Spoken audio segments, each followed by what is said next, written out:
Well, I don't agree at all. First off, how is it possible that anybody with any kind of sanity would consider the United States or Britain or the West in general to be in any kind of position to be punishing anyone for any illegalities?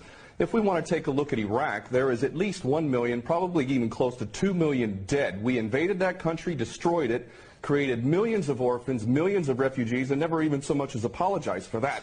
Let's go back to Vietnam, where we dropped 20 million bombs, more than all of World War II combined.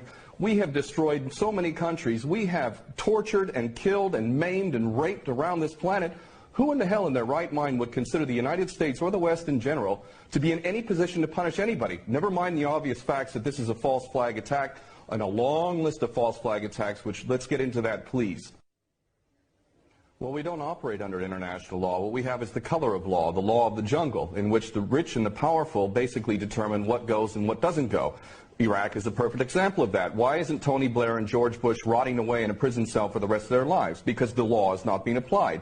These are war criminals, and they should be in prison for the rest of their lives, if not executed, if their own rules were adhered to for their own crimes.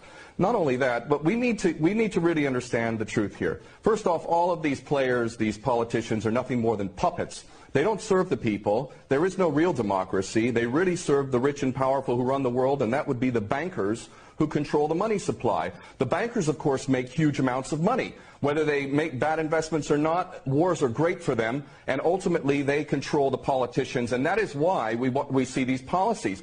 Obama and Cameron are nothing more than puppets who read the script, and the script is we need another war. And the reason why we need another war, according to these psychopaths who are running the world, is because more and more people, despite the clueless masses who continue to be entranced by things so ridiculous as X Factor and American Idol, there is larger numbers of people around the world who are realizing the truth and beginning to recapture the capacity to think for themselves. And they can see that these people who are being put in positions of public trust are defying that trust and representing an agenda which they could never speak about openly, because they're nothing more than prostitutes and nothing more than minions.